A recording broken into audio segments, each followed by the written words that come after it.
Welcome to our posts. Today, we will see stories of r/malicious compliance. Boss tried to make me work after hours without clocking in. Regretted it the next day. This story is a bit of a long one and goes back to when I worked at a casino. For anyone out there that thinks it would be a great job, well, I can tell you right now it's not as glamorous as it seems, especially when you are working in the kitchen. Now, a little backstory so you all can get the whole picture. When I started working at this location, I was young, still in college, and working 2 part-time jobs. At first, it was just okay. I had been hired on as a steward, which is just a fancy term for dishwasher, which wasn't too bad as it had been the same job I had at the last restaurant I had worked at. However, there were a few differences. I won't go into too much detail and name all of them, just the ones that are important to this story. The first one, and the one I liked the best, was that since there were so many restaurants and the stewards were all in one department, we were shuffled around every day. One day you would be working in the steakhouse, the next the buffet, then the Italian, the sandwich shop in the bingo hall, and so on. This meant that you were always working with other people, interacting with them, and giving a change of scenery. I was told I was odd for liking this, but my counter was that if you did end up working with someone you didn't get along with, then it would only be a while till you worked with them again. The second was that this place hated unions. Twice a year there would be a meeting that everyone had to attend where they would make these long presentations on how evil and manipulative unions were. Also, there would be signs all along the employee hallways with anti-union propaganda. After working for the casino for some time, my boss approached me asking if I wanted to be bumped from part-time to full-time. I said yes, as the benefits were really good. Not only did I get medical and dental insurance, but I would also be getting access to their lawyers as well as a few other things. I guess it was a good thing that I did, because a few months later there were some major shakeups. I didn't know what caused it, but most everyone there hated the new changes. For one thing, the sick note policy was cancelled. Meaning, if you were sick it wouldn't matter if you had a note from your doctor saying that you couldn't work. If you didn't show up, they docked you a point. This resulted in cooks and stewards coming in, vomiting on the floor and in the trash cans because they couldn't afford to lose a point, as it would count against them when it came time for raises. Another thing they changed was that they were cutting the number of full-time employees. I was safe, along with everyone else who had that status. But if any of us left, that slot would not be filled. There would only be 2 full-time employees per department. Speaking of departments, that leads me to the next big change. Technically, the stewarding department would be disbanded. This meant that, while our supervisors would still be there, it would be the chefs and managers of the restaurants that would be in charge of us. This also meant that we would no longer be moving around. I was sent to the steakhouse, and thankfully, I had 2 great female coworkers. In fact, we were so good that we were called AAA, as all of our names began with the letter A. As we worked there, I began to plan moving up within the casino. I knew it would be difficult, but I had a dream of buying my family's cabin from my parents and living up in the country while I finished college. Sadly, on my first attempt to becoming a supervisor failed, and I ended up training the person who did get the job. I didn't complain, I just took it as a sign that I needed to up my game. Now, here our story really begins. See, our head chef was being transferred to the Italian restaurant and the assistant chef was taking his place. Meaning we were going to hire a new guy to take his place.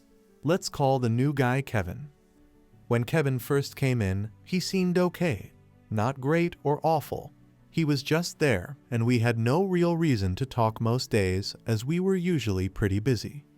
Then, maybe a month after Kevin started working there, I had my first real interaction with him, and it, well, was something. It was at night with the dinner rush just starting to pick up, and I told my coworkers that I was going to fill up my water bottle before it happened. They said okay, and that they would begin doing the same once I got back. But before I could leave the steakhouse to go to the break room, Kevin called out to me. "Kevin, up. Where are you going?" "Me, just getting a drink before we get busy," I told the girls.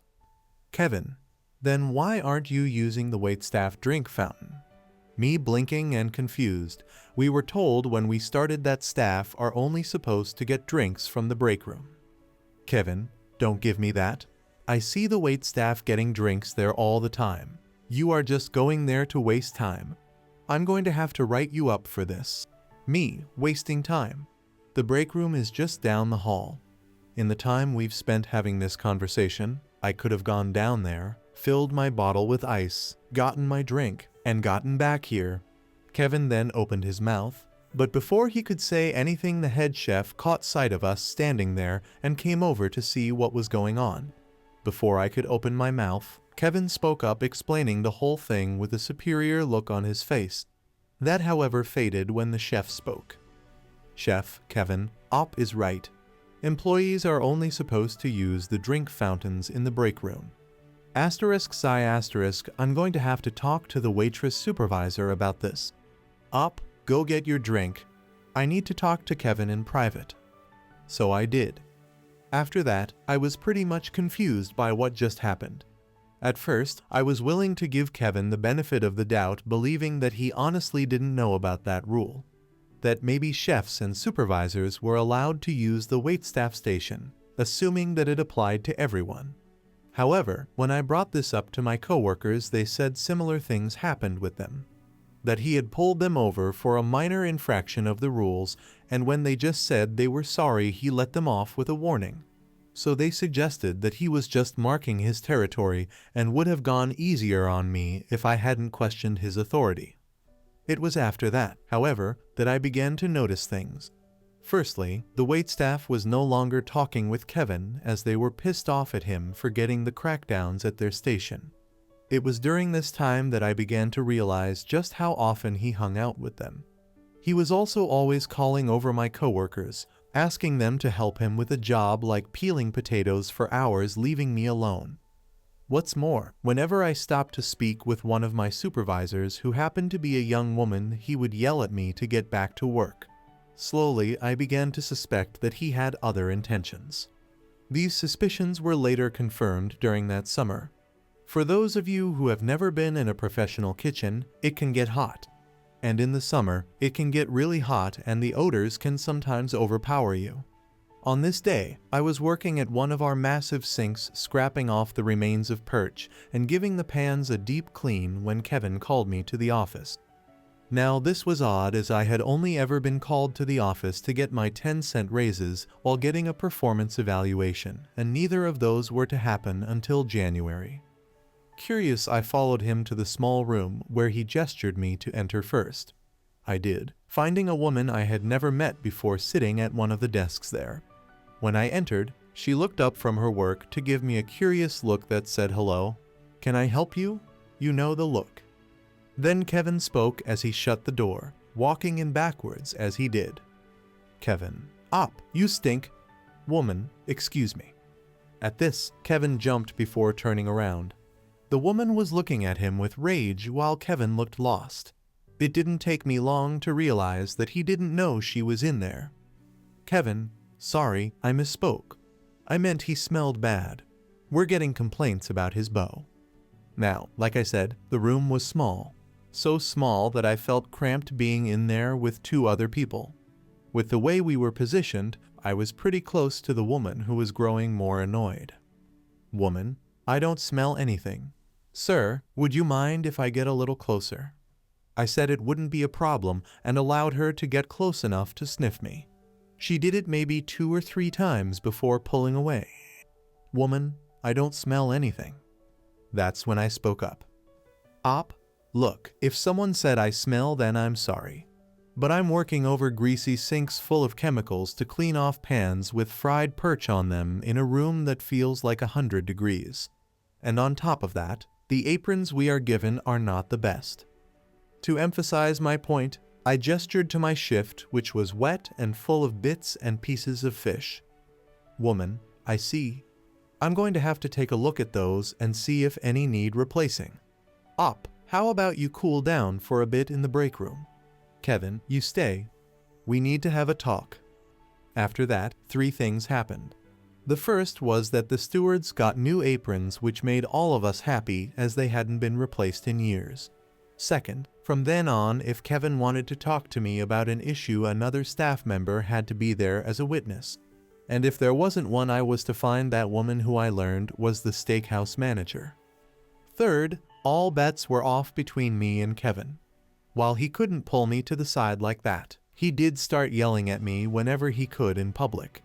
If he caught me standing around, like when I was waiting for the dishwasher to fill up, he would yell at me to get back to work from across the room before going back to talk to one of the girls. He would just berate me for any little thing he could, just to make me miserable. Soon, I came to realize that he saw me as an obstacle between himself and all the female staff members, as I was on good terms with all of them. I even wondered if he thought I was like a harem protagonist based on how many I worked with. For over the next year, I tried everything in my power to stop him, while still trying to get that supervisor position. I went to HR, writing up complaints only for them to ask, "What do you want us to do about this?" And when I went to my head supervisor, he just said that I needed thicker skin.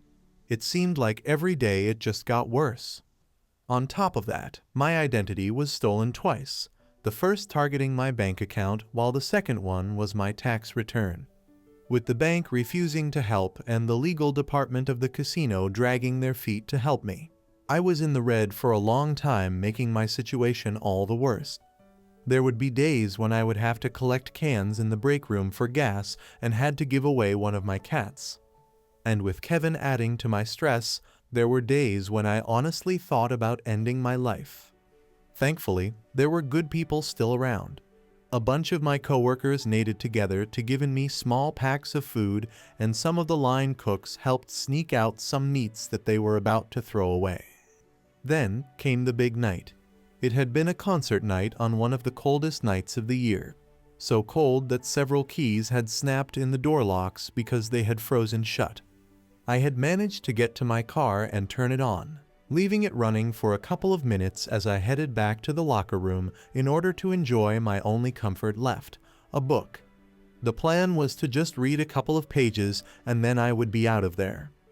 But before I could get past my first paragraph, the doors to the locker room opened and there strode in Kevin.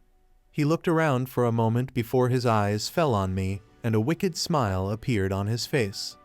"Kevin, who told you you could punch out op?" "Not me, that's for sure. I just got a complaint from the night crew saying that your dishwasher is a mess. Clearly you didn't clean it at all.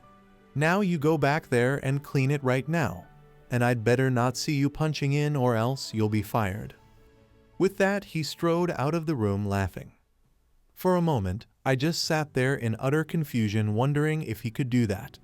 I felt scared because if I lost my job, then I wouldn't know what to do. I was behind on my student loans. I had to drop out of college by this point due to various reasons, behind on paying my parents' rent, and could barely afford to keep the one cat I kept who had been abandoned. For the first time in years, I felt so overwhelmed with fear that I felt like I could begin crying at any moment. Then, the moment passed and I was furious. This guy had been doing this to me for too long. It didn't matter if he could or couldn't, I was done with this. I had to get out of there. As I stood up, I found myself making a plan fueled on by my rage. I had kept the fact that my identity had been stolen from my parents, partly out of shame and partly out of pride, as I wanted to get myself out of this mess. Well, no more. I was going to tell them about it and ask if I could move back in with them. I would even ask for help looking for a new job down there. Sure, it would mean losing my dream home in the country, but at this point being stable was more important. But before I could do anything, another thought crossed my mind, making me smile. He wanted me to wash the dishwasher right now without punching back in. Okay, I'll do just that. So I left the locker room, barely hearing the security guard stationed nearby as he called out to me. No, I ignored him and everyone else as I mentally prepared myself to do this. When I got to the kitchen, there were piles of dishes, pots, pans, and a slew of other items that needed to be cleaned in quantities that are only ever seen on concert nights. But I ignored that as well as the 3 stewards who were working hard, shutting down the machine and emptying it. Night steward, what are you doing? OP, sorry, but Kevin told me that you told him that no one had cleaned the dishwasher and that it was a mess. So much so that I had to come back and clean it without punching in, or else I would be fired. The color on everyone's faces drained. When the first person managed to compose himself, he told me that none of them had seen Kevin and that the machine was perfectly cleaned when they arrived. Now, hearing this did make me feel bad, as what I was doing would put them behind. But Kevin told me to do this, so I was following it to the letter, while also making sure everyone there knew who sent me. Seeing that I wasn't going to stop, not that it mattered at this point as the machine had been drained, one of them went to get the night supervisor. While he was gone, the other two began to argue with each other over whether or not Kevin could order us to stay past our shifts and fire us if we refused.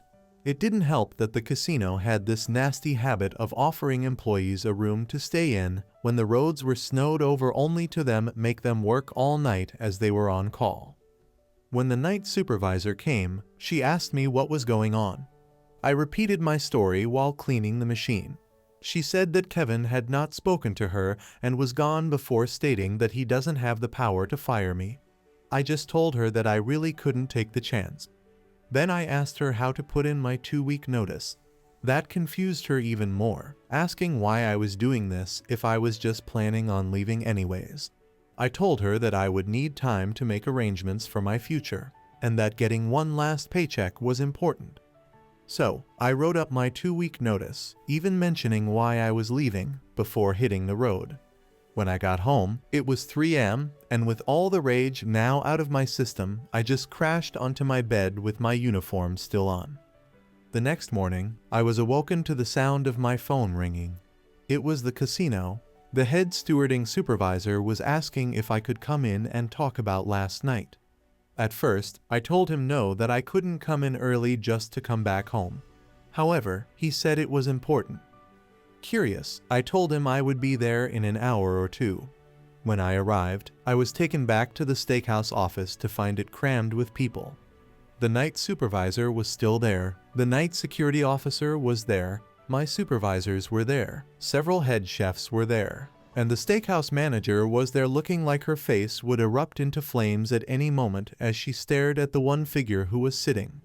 It was Kevin, hunched over in his seat looking like a child who was in timeout. I was then told that they knew what happened. After I had my talk with the night supervisor, she went to security and found footage of Kevin looking out the door before heading towards the locker room and finishing off with him, leaving with a grin minutes before I left the room. After that, she called in Kevin to show up the next morning. He tried to lie his way out of this, stating that it never happened and I was just lying to get him into trouble. The supervisors then said that it was a simple matter to check, as they have the security guard that was by the room and that they can check the footage. Instantly, he remembered that he had spoken to me, only I had misheard him, and that he would never tell me to work without punching in. The night supervisor and the others in the room then asked, "Why would Op lie? Who told you that the machine needed cleaning? Why would he be the only one who needs permission to leave?" And so on. Over and over Kevin tried to lie, only to change his story again and again, until finally, he realized he had been caught. The steakhouse manager then turned to me before apologizing, asking me if I would consider staying. The head manager also apologized, asking the same. For a moment, I was going to say no. But then, I had a stupid idea, that if I did this, then I might have a shot at becoming a supervisor myself and not have to leave. So I said sure, but only if Kevin never talks to me again. If he has a problem with what I'm doing, he'll have to run it by the head chief unless it's an emergency. They agreed. Later, I heard a few stories on why they finally acted. The first, and least likely in my opinion, was that this incident finally caused someone higher in the food chain to notice all the written complaints I had on Kevin and was demanding answers. The second was that they didn't want to lose me just yet. Remember how I said that we used to move around from area to area? Well, turns out, there were now only 2 employees who knew how to work in every restaurant. meaning I could go into any area and know instantly where everything goes and how that area operates without wasting anyone's time. But the most likely reason was due to the union. News about what had happened the night before had spread throughout the casino faster than I ever could have imagined, and if they didn't take care of this, there was a greater chance that the union reps would seize on it. In the end, I stayed in the steakhouse longer than Kevin did as he left 2 years later. But before he did, I offered to throw a pizza party for everyone the day after he left. I hope you guys like this video. If you did, make sure like, comment, share, and subscribe the channel R posts.